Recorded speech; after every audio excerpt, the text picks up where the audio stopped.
I think it's perfectly acceptable for any Prime Minister to set out his domestic agenda, and that's what the Prime Minister is going to do.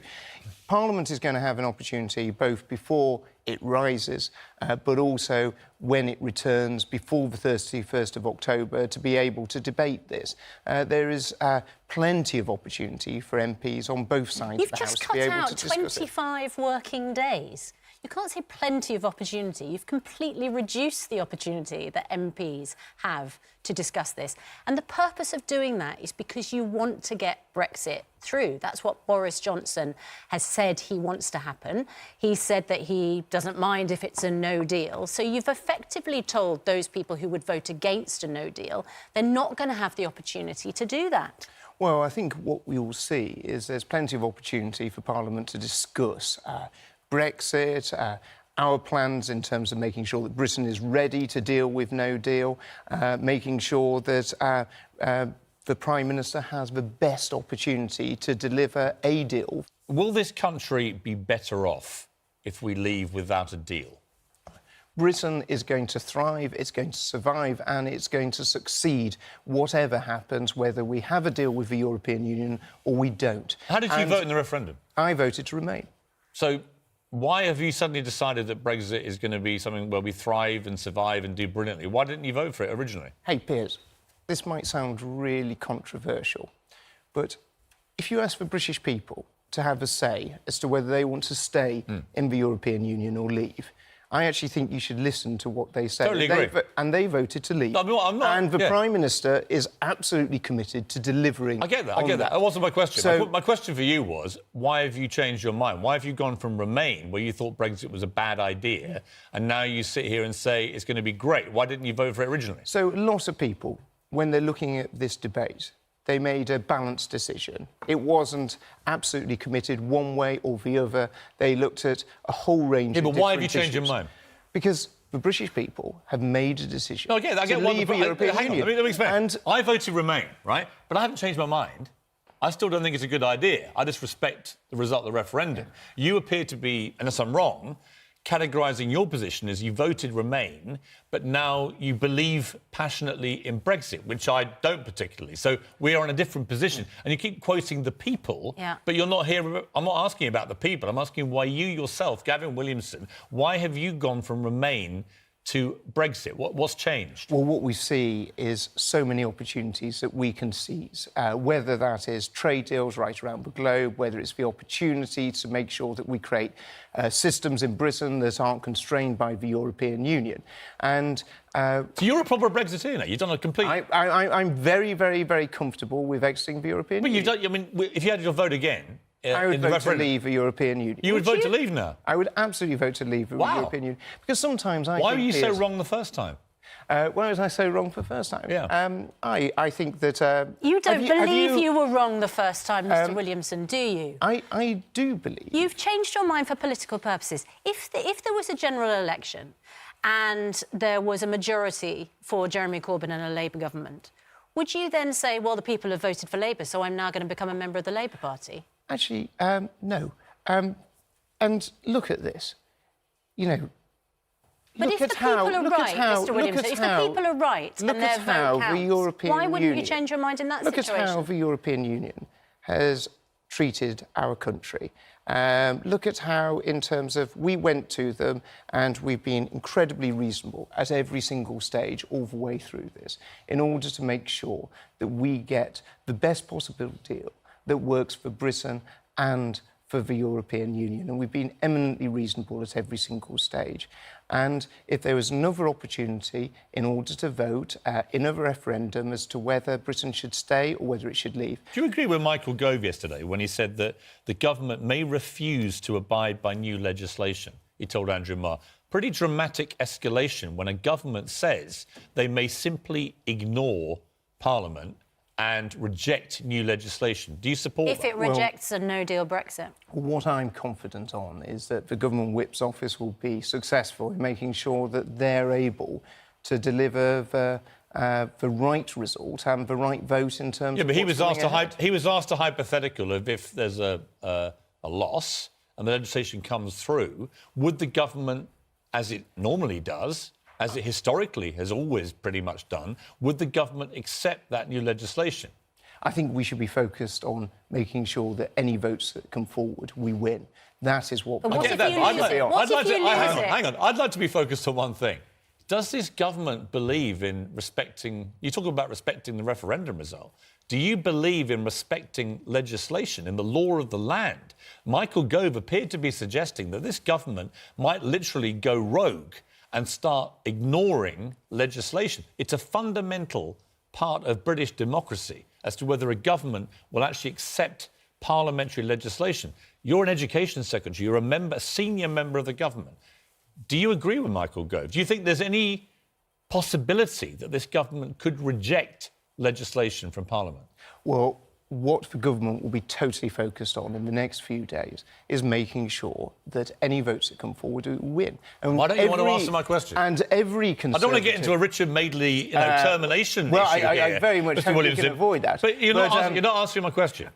But what we've got to do is we've got to rally behind the Prime Minister. I get all that. But what if he's got any chance do you feel comfortable being part of a government which, as Michael Gove suggested, may refuse to abide by new legislation? I think you're a parliamentarian. I think what Michael Gove made clear was that we'd look at every piece of legislation that came forward. But you could reject some. And I never heard him say that he would be looking at rejecting any piece of legislation. Would it be wrong for a government to reject legislation? What Michael was saying, that we'd look at every piece of legislation and what impact that would have. But he was also suggesting that if you didn't like it, you may reject it. I never heard him say What did you hear him say? I heard him say that we'd look at every piece of legislation that would come forward. No, but hang on a moment. If a law is passed, if a piece of legislation is passed with respect, surely in a democracy we respect the rule of law. You don't just look at it and decide if you're going to accept it or not. You just accept it. You're absolutely right to say you always respect the rule of law, and that is what makes is the foundation for all countries. So if legislation is passed, the government would absolutely abide by it.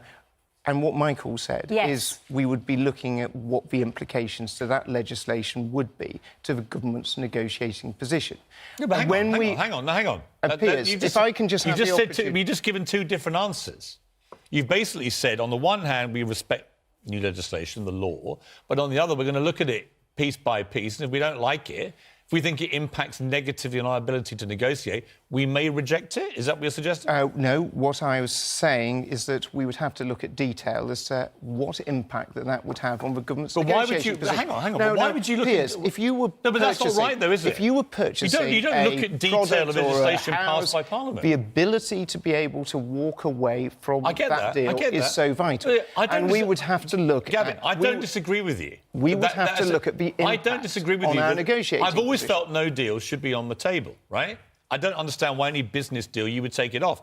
That's not the question, though. The question is really fundamental.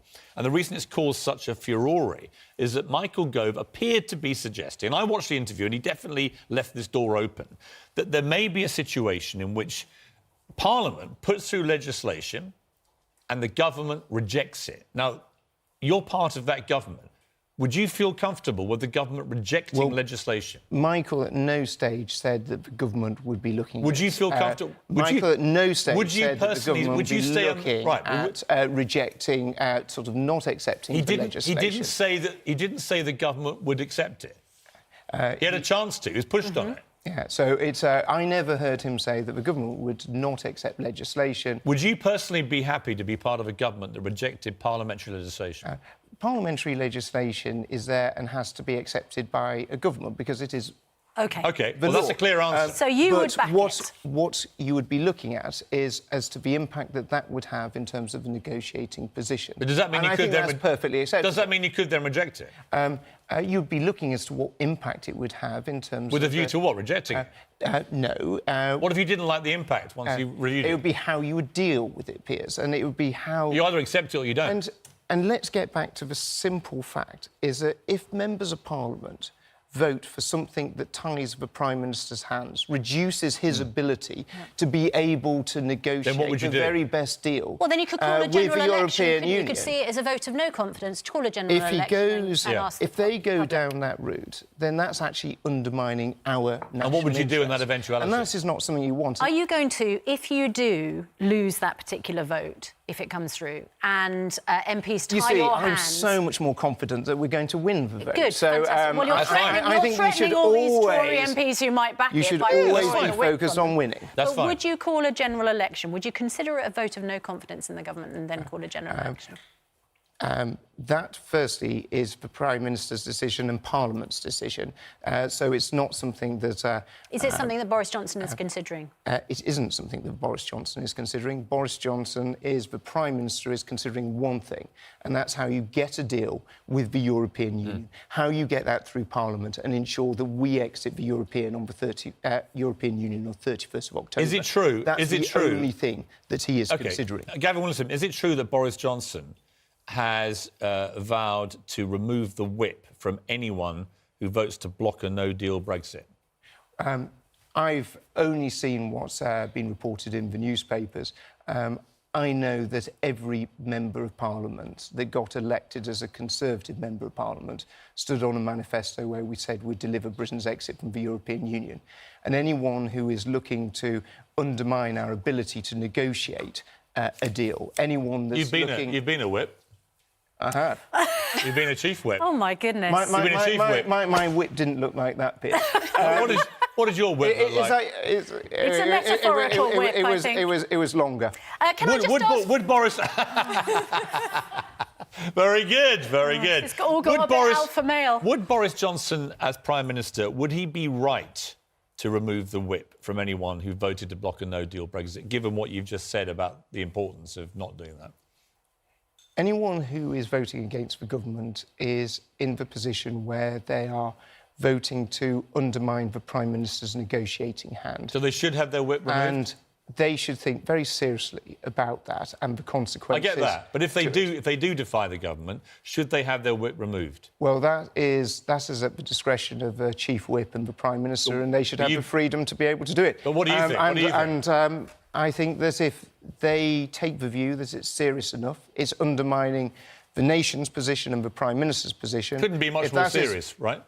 If that is their decision, that will be the right decision. Remove the whip.